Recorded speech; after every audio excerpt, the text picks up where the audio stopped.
Welcome back to Face the Nation. We are now joined by 2020 Democratic presidential candidate Beto O'Rourke, who joins us from El Paso. Congressman, we've had this breaking news overnight, and I'm wondering if, as president, you would continue the diplomacy with Kim Jong-un, and would you accept North Korea as a contained nuclear threat if it refuses to give up its nuclear weapons?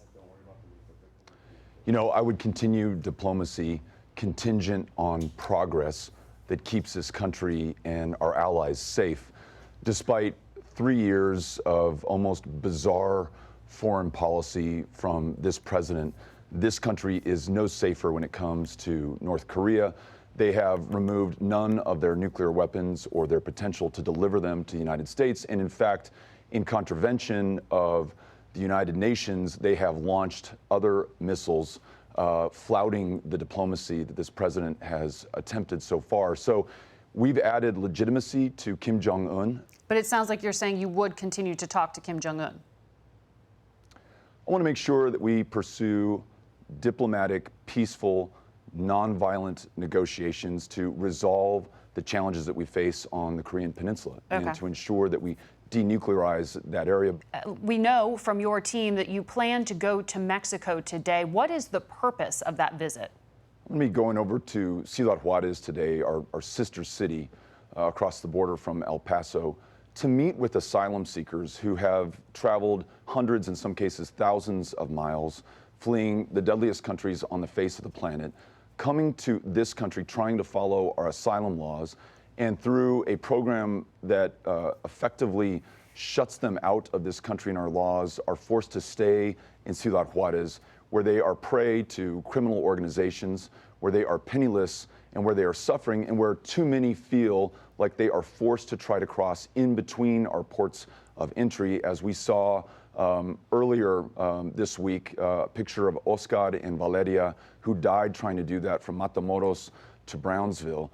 This inhumane policy is causing suffering and death, and I want to call attention to what we are doing. So going to Ciudad Juarez, Mexico, and meeting with these asylum seekers is a great way for the American public to know what is being done in our name right now. So do you believe that asylum seekers should be able to apply for asylum from other countries or from Mexico? Yes. I think we should follow our own asylum laws that are on the books, our obligations to those people to whom we are connected by land and language and culture, and for whom we have some responsibility given our involvement in the Western Hemisphere that has produced some of the challenges that they face that would cause a family to flee hundreds or thousands of miles to come here. So when we follow our own asylum laws, those people are safer. We live according to our traditions. And in a program that we proposed, a family case management program, no family is separated. They're not detained in these Border Patrol stations. But that's if they cross into the United States. And to follow our own laws. What you're proposing is when they cross into the United States, I'm asking if they're applying as now from Mexico or from a third country. That is one of the proposed changes also to immigration law now. Yes, I think that asylum seekers should be able to apply from their home country. So from Honduras or Guatemala or El Salvador to the United States without having to make that journey by foot in the first place. It'll ensure that they are following our laws, and it will guarantee greater safety and reduce suffering for them. We are just about a month out from the next debate. During the one this week, you were hit by your colleague from Texas, Julian Castro, who said you need to do your homework. Are you going to change your strategy for the next debate? What I'm going to do is get across what I think we can do as a country. And on the particular issue that you're referring to on immigration, under my administration, day one, we are going to stop family separation. We're going to reunite those families who have been separated. We're going to make sure that no one who is fleeing persecution or violence is criminally prosecuted. And we're going to follow what I was doing in Congress, where we helped to introduce legislation that would stop this and rewrite Section 1325 of U.S. Code to make sure that those families who are at their most desperate and vulnerable moment do not face further fear when they get to the United States. And then in addition, we're going to rewrite our immigration laws from the ground up. The 9 million green card holders in this country, we're going to waive their citizenship fees so that they can contribute even more to our success and our greatness. You'll be reliant on bending Republicans to your will on that. Well, I'm not so sure that I'm willing to concede that point. There are a lot of great candidates running for congressional seats and U.S. Senate seats across this country. I'm confident that 2020 is going to produce a significant change, not just in the White House, but in both houses of Congress. I think that Democratic majority on immigration, on health care, on a more inclusive economy, on confronting the challenge of climate before it's too late, is going to be able to show success for the American people at this defining moment of truth. Wonderful. Thank you so much, Congressman O'Rourke. We'll be right back.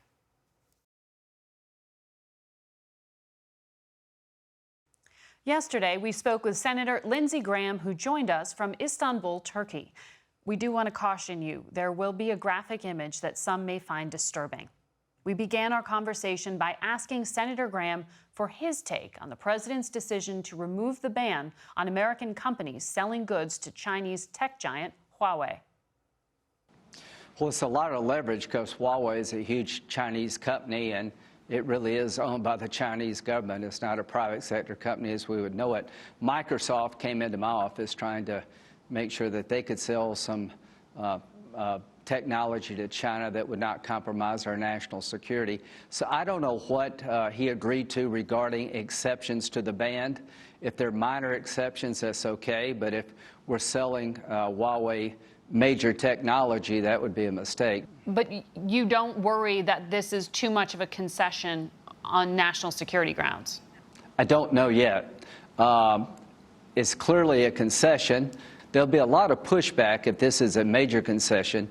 If it's a minor concession, I think it's part of the overall deal. We know President Trump did meet with President Erdogan at the G20 as well, and he seems to have the impression that President Trump said there will not be U.S. sanctions if Turkey goes ahead and buys Russian-made weapons systems. Is that the case? Well, I'm in Turkey, and it's being reported in the Turkish media that President Erdogan is claiming that President Trump, in their discussions, told Turkey that if you activate the S-400, we'll find a way around sanctions. I doubt if that conversation occurred. It's impossible under our law. If Turkey activates the S-400 missile battery they bought from the Russians, sanctions would be required under law. And we also, a couple of days ago, passed legislation banning the sale of the F-35 to Turkey if they activate the Russian S-400 missile battery. There's no way we're going to transfer to Turkey the F-35 technology and let them buy a Russian missile battery at the same time. It would compromise our platform. But you're not saying sanctions are inevitable at this point. You see a way around them, some kind of compromise? I hope so, but under our law, there is no discretion. If they activate the S-400 Russian missile battery, they will be sanctioned under U.S. law, and the F-35 technology cannot be transferred to Turkey. We need to find a way out of this dilemma. I'm sure you saw that video of Presidents Putin and Trump seeming to laugh when asked about election meddling. Did that concern you? What concerns me is, are we going to be ready for their meddling next time? I've seen this administration up their game.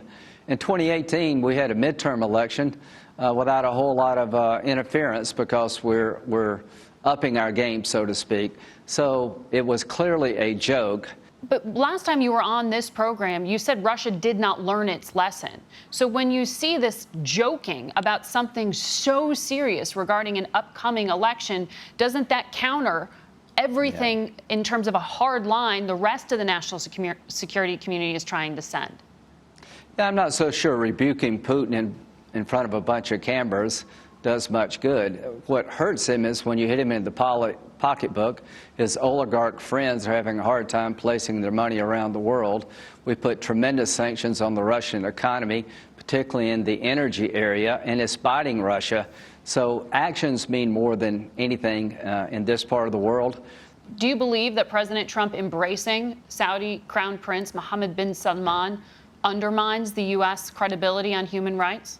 Yeah, I don't think it helps. I led the effort to sanction MBS, the Crown Prince. There is no doubt in my mind that he ordered the killing of Mr. Khashoggi, that he knew about it, that he's done things like that to other people, and that he's been a disruptive force throughout the region. So I'm in a completely different place when it comes to MBS. Here at home, I know you've been working with the president's son-in-law, Jared Kushner, and some Democrats as well to try to find some compromise around asylum laws.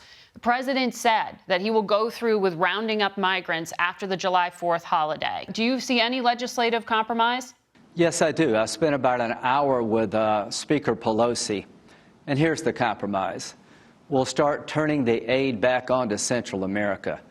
It is in our national security interest to help the Northern Triangle nations with their economy, with their rule of law problems. But if you don't turn off the magnets that attract people, which is our asylum laws, if you don't reform them, they'll keep coming. All you have to do is to put one foot on the United States soil. If you're from Central America with a small child, you're not going to get deported. On that question of children, it was that image of that El Salvadorian father who drowned along with his 2-year-old daughter that really captured a lot of attention this week. That was his child. That was not a tool to exploit the asylum system.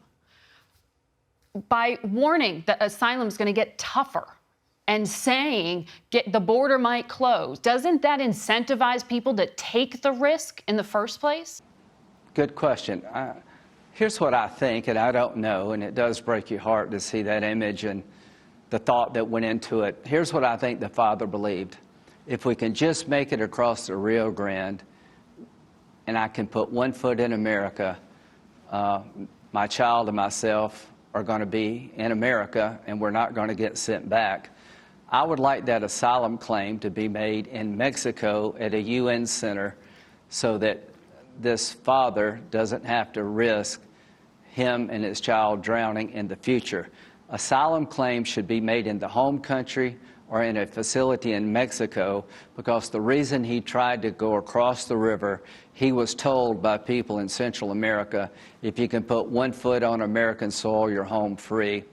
And this is a tragic result of that policy. I want to quickly ask you about your friend Joe Biden. How do you think he performed in the Democratic debate this week? He's got to up his game, but anybody that knows Joe Biden, there's not a racist bone in his body. That's not a cliche, that's the reality. But the narrative is that maybe it's not his time and that he's not up to the task. I think you will underestimate Joe Biden at your own peril. I watched the debate. The policy options being presented to the country by the leading contenders on the Democratic side are their biggest problem. Pretty liberal, pretty extreme. But when it comes to Joe Biden, I think the next debate, he's got to change the narrative.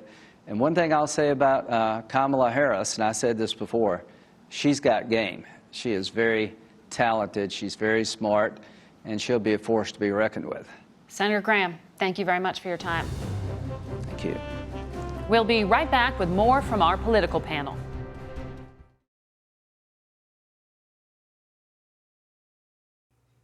It's time now for some political analysis.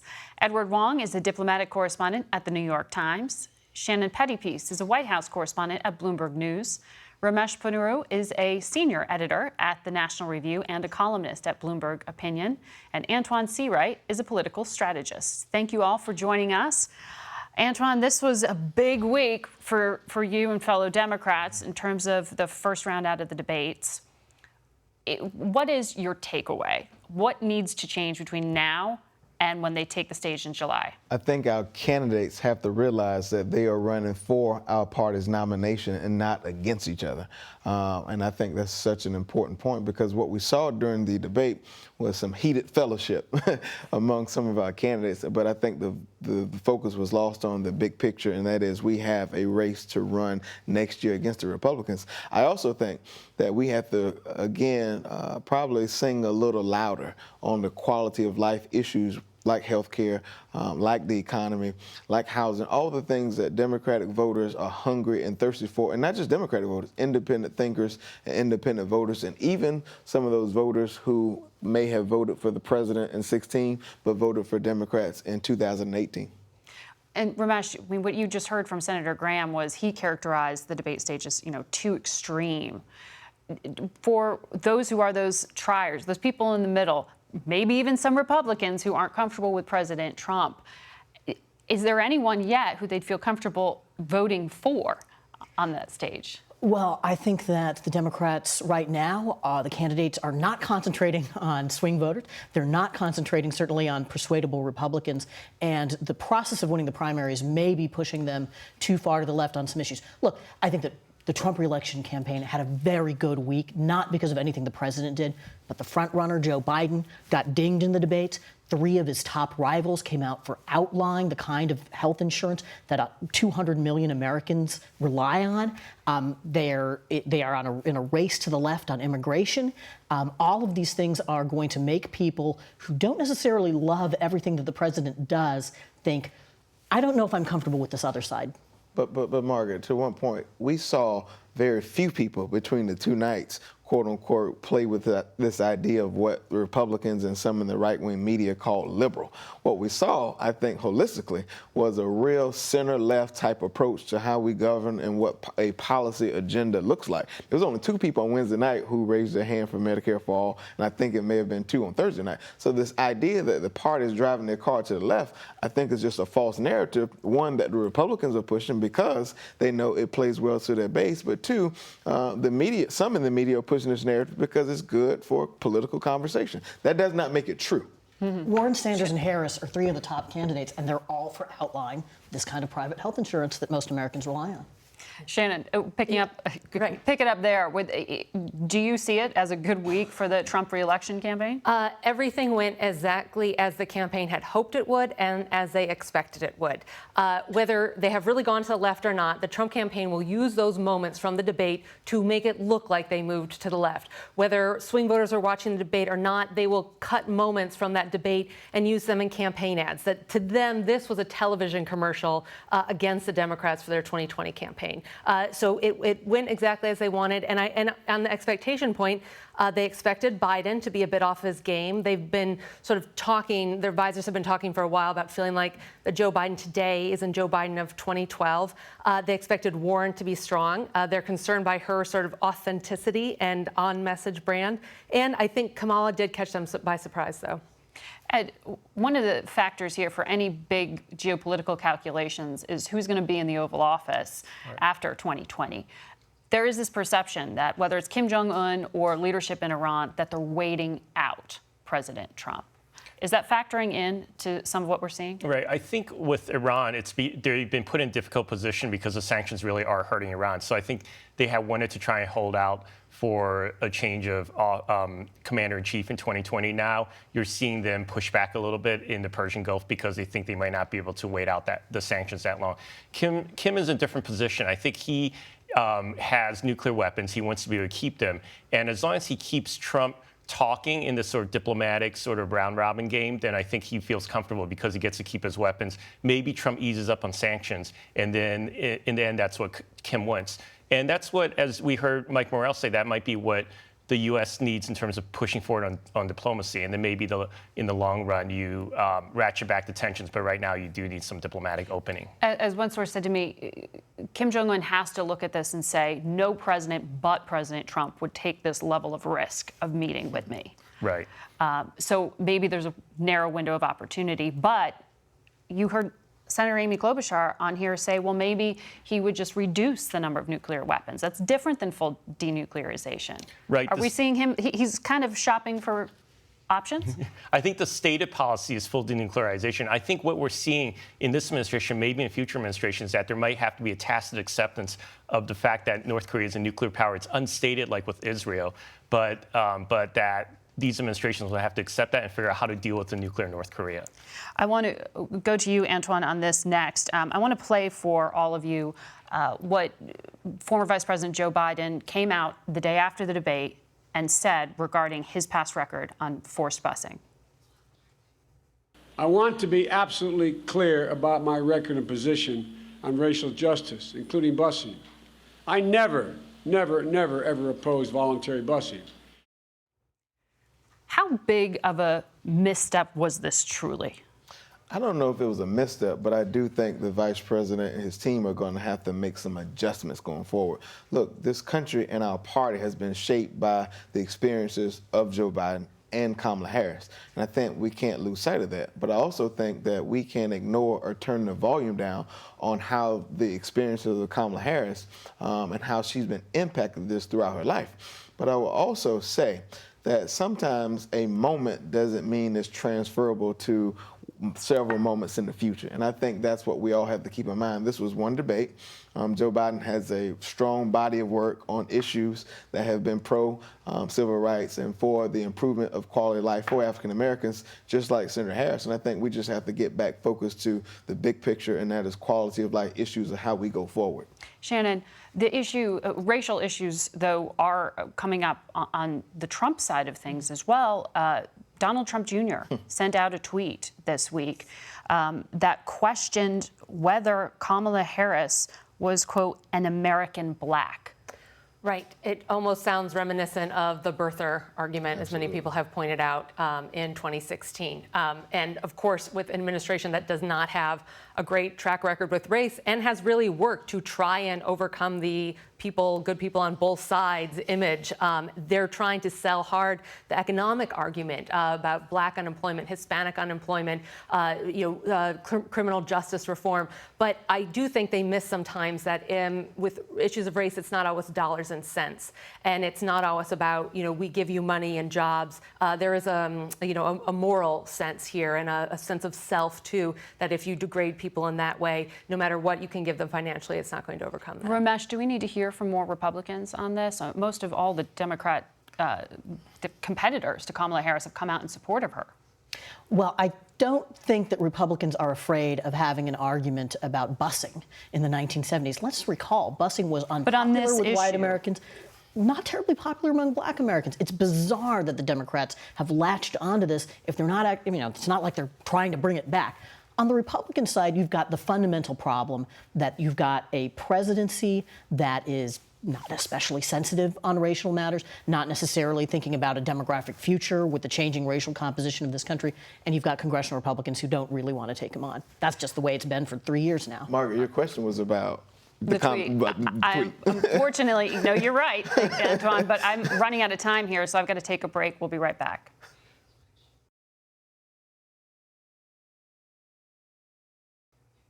That's it for us today. Thanks for watching. Until next week.